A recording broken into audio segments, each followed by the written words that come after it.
कौन कौन झूठ बोलता है?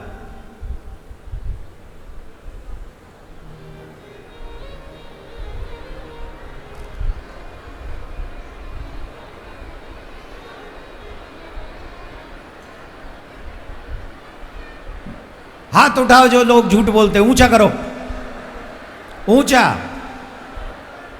और ऊंचा करो। हाथ ऊंचा करने के लिए कहा है, खड़े होने के लिए नहीं। हाथ ऊपर करो, हाथ ऊपर रखो। जो लोग झूठ बोलते हैं हाथ ऊपर रखो। अब और सुनो, बात मत करो, हाथ ऊपर ही रखो, बात सुनो। आप नहीं बोलते?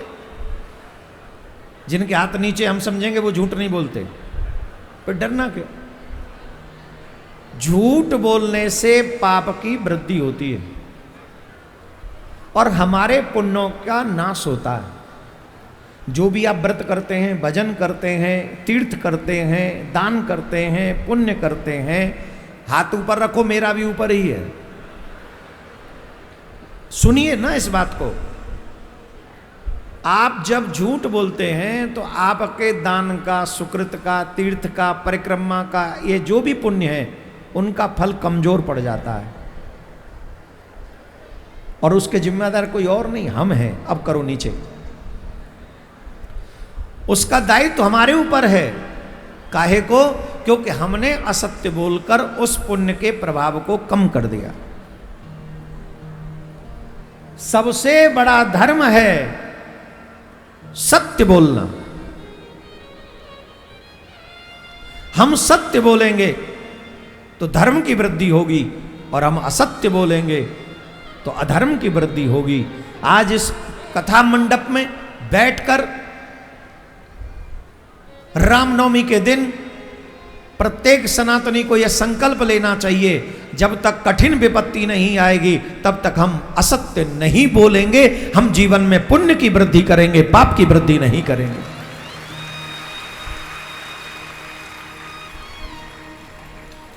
जहां हमें असत्य बोलने की आवश्यकता नहीं वहां भी बोलते हैं। फोन उठाया, हेलो कहां हो? बस घर के बाहर हो। कहां हो? घर के बाहर। सत्य बोल दो कि समय लगेगा अभी पहुंचने में। अब इस पे कोई फांसी नहीं लगा रहा है तुम्हें, कोई बहुत बड़ा कष्ट नहीं होगा, पर फिर भी झूठ बोल दिया। क्या मिला तुम्हें? और ये छोटी सी बात आप समझते नहीं हो। आपने एक कहावत जरूर सुनी होगी, बूंद बूंद से, जोर से बोलो, और आपके हर दिन के झूठ से आपके पाप का घड़ा भरता है। फिर कहते हो भगवान कृपा नहीं कर रहे, फिर कहते हो हमने तो एकादशी के इतने व्रत करे, फिर कहते हो हम लोगों तो नवरात्रि के 9 बतासों पे व्रत रहे। नवरात्रि के व्रत में ही आपने 900 झूठ बोले। बोले कि नहीं बोले? कभी मम्मी से झूठ बोला, कभी पापा से झूठ बोला, कभी भैया से झूठ बोला, कभी पति से झूठ बोला, कभी पत्नी से झूठ बोला। 900। अब बताओ, 9 दिन के व्रत ज्यादा महत्वपूर्ण है कि 900 झूठ? बोलो। तो आज हम अगर अपने जीवन में, शेष जीवन में यह संकल्प लें कि हम मिथ्या भाषण नहीं करेंगे अकारण, जब तक कोई बड़ी विपत्ति ना आ जाए, कोई मुसीबत ना आ जाए, प्राणों पे संकट ना आ जाए, तो हम बोले। 3 जगह पर हम झूठ बोले। किसी के प्राण, अपने प्राण बचाने के लिए, किसी का सम्मान बचाने के लिए, धर्म की मर्यादा बचाने के लिए, और तीसरा किसी की शादी कराने के लिए। थोड़ा बहुत। इसका मतलब ये ना समझ ले कि हमें इसकी परमिशन मिल गई अब चकाचक झूठ ही बोल, नहीं। 3 जगह मात्र। वेद कहता है सत्यम ब्रुवात प्रियम ब्रुवात। ये वेद सूत्र है। आप सत्य बोलिए, आप असत्य मत बोलिए। और जितना सत्य बोलेंगे आप, उतना ही आप धर्म को वृद्धि बढ़ाएंगे, धर्म की वृद्धि होगी उसमें। आप भी धर्मात्मा कहलाए जाएंगे और समाज में भी धर्म की स्थापना होगी। तो बताइए, असत्य बोलना चाहिए कि सत्य? जोर से बोलिए। हैं जी? आप क्या बोलते हैं जी? अब सत्य बोलना। आज के दिन ये संकल्प लो। रामनवमी है, भगवान श्री राम के बराबर सत्य कौन बोलेगा? हम उन्हीं के वाक्यों को माने, उन्हीं के पद चिन्हों पर चलते हुए ये प्रण करें कि आज के बाद हम लोग भी जीवन में ज़्यादा से ज़्यादा सत्य बोलेंगे और अपने धर्म की रक्षा के लिए हमें जो भी करना पड़ेगा हम अपने भगवान श्री राम के पद चिन्हों पर चलकर अपने धर्म की रक्षा करेंगे। इसमें कोई संशय हमारे मन में आना नहीं चाहिए। राधे राधे बोलना पड़ेगा। क्या बात है, और जोर से बोलना पड़ेगा, और जोर से बोलना पड़ेगा।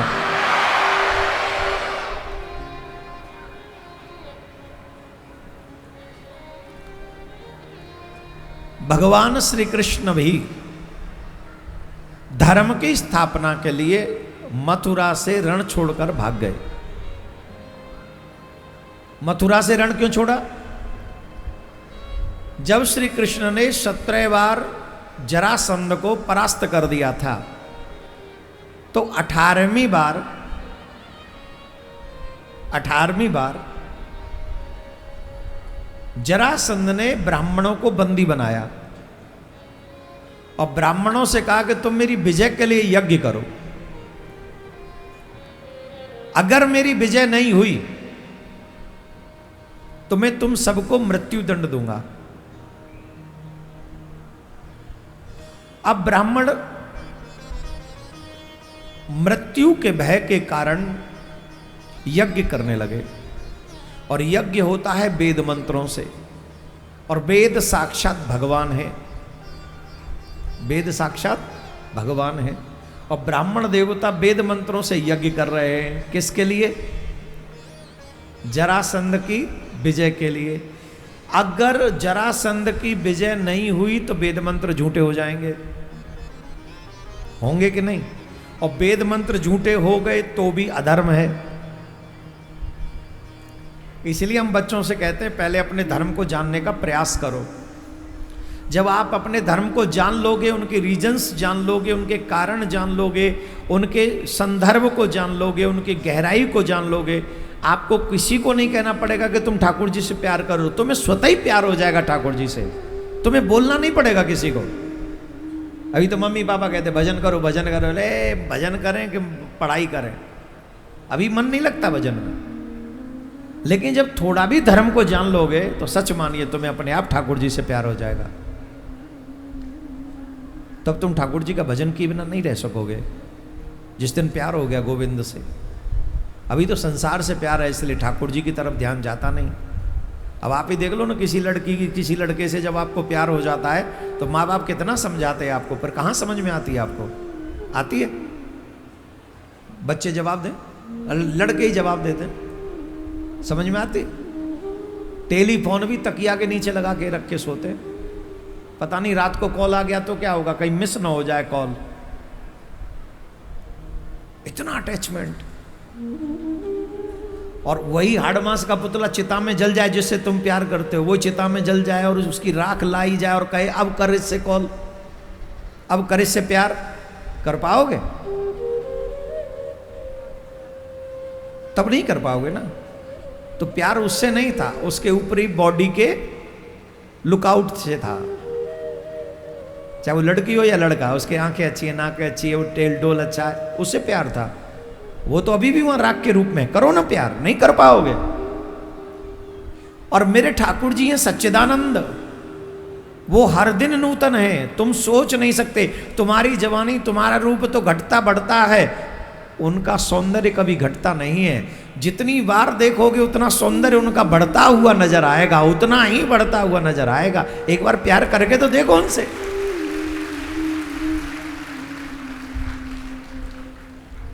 आप हमारे प्रिया कांजू के दर्शन करना जब वृंदावन जाओ तो एक बार देखो, ऐसा करता है, ऐसा लगता है जैसे अब बोलने वाले हैं, अब बोलने वाले। इतना सुंदर छवि है ठाकुर जी की, प्रिया कांजू की। मुरैना वालों, जब भी वृंदावन जाओ संकल्प ले लो कि प्रिया कांजू के दर्शन किए बगैर नहीं आएंगे।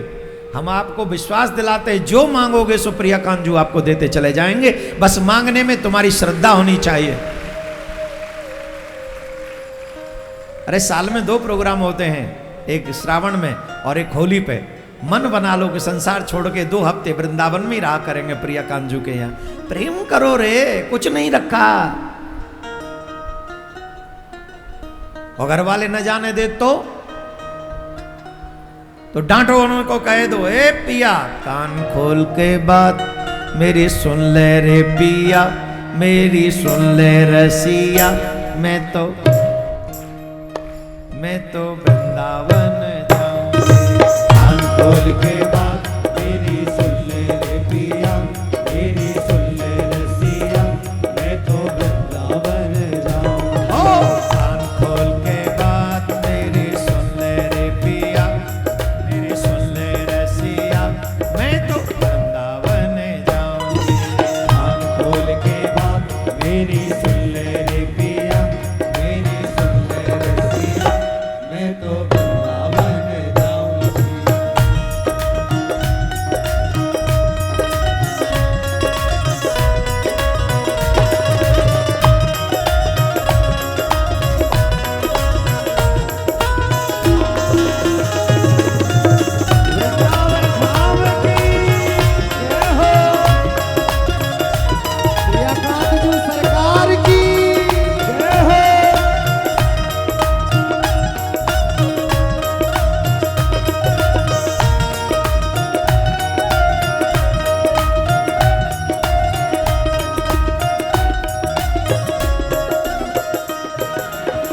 ललता भी जावे बैसाखा भी जावे, ललता भी जावे बैसाखा भी जावे, ओ ललता भी जावे बैसाखा भी जावे, ललता भी जावे बैसाखा भी जावे।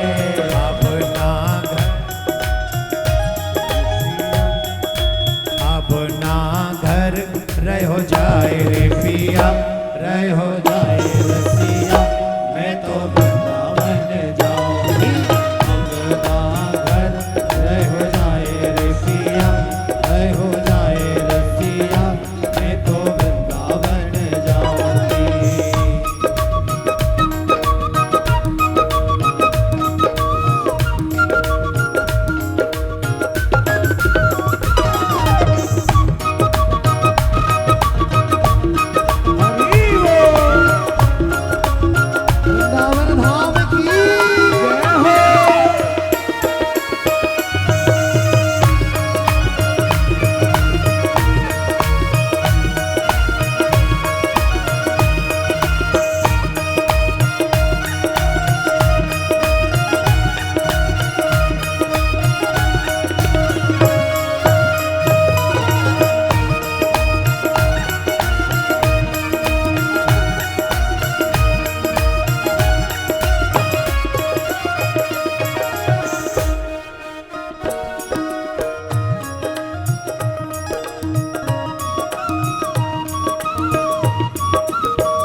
किसको वृंदावन की याद आती है और कौन कौन वृंदावन जाना चाहता है?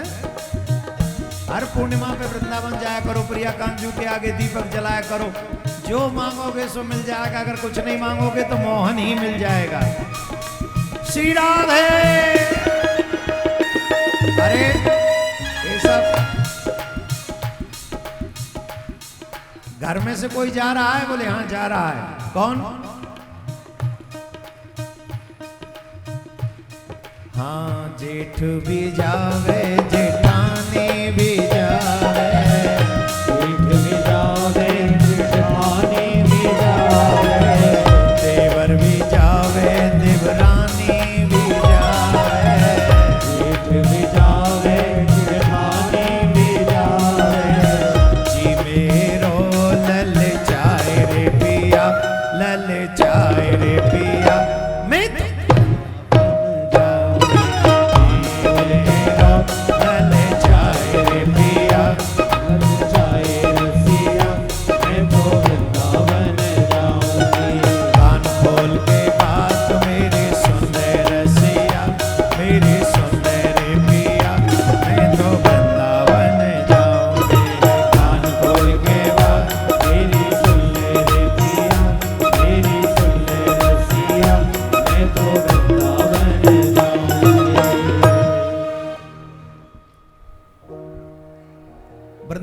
जाना चाहिए महीने में एक बार।